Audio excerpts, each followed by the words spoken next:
第6場一線嘅中華電力獅隊，同埋第2線嘅深水埗體育會就龍 A 隊，請到水道調查處。男子組初賽第1、2、4、4場賽事已經開始咗啦喎。係啊，咁所以咧亦都係5條龍啊，不分高下，分別係領袖龍男子隊、中正工程處龍舟服花艇隊、嘉榮集團、中石環堂香港有限公司同埋港鐵公司男子隊㗎。呢個角度睇到咧，而家已經100公尺到啦，依然領先嘅係可能領袖龍男子隊。係啦，咁跟住嗰度嘅係2號線啊，機電工程處龍舟服花艇隊啊。大家都相當清楚，龍頭都紛紛啦喺度。係啦，呢個角度上出1號線嘅真係跟住喺帶頭啊！第2線啊，機電工程處龍舟服花艇隊都係盡緊密力去排緊線啦。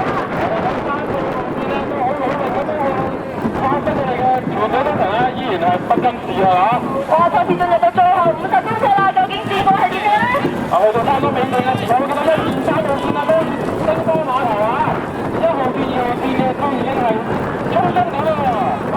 呢個角度睇真係係啦，2號線嘅機電處、機電工程處、龍舟服花艇隊咧，稍為領先少少啊！我哋個角度望出去。但係最後嘅結果都係要由大會宣判㗎。係啦，咁跟住講翻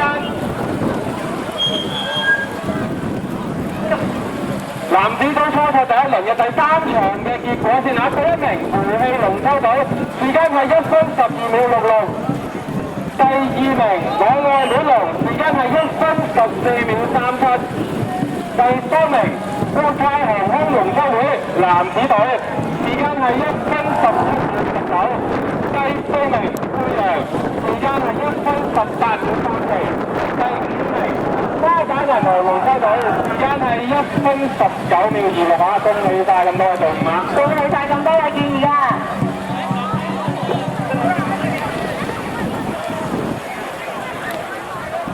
Result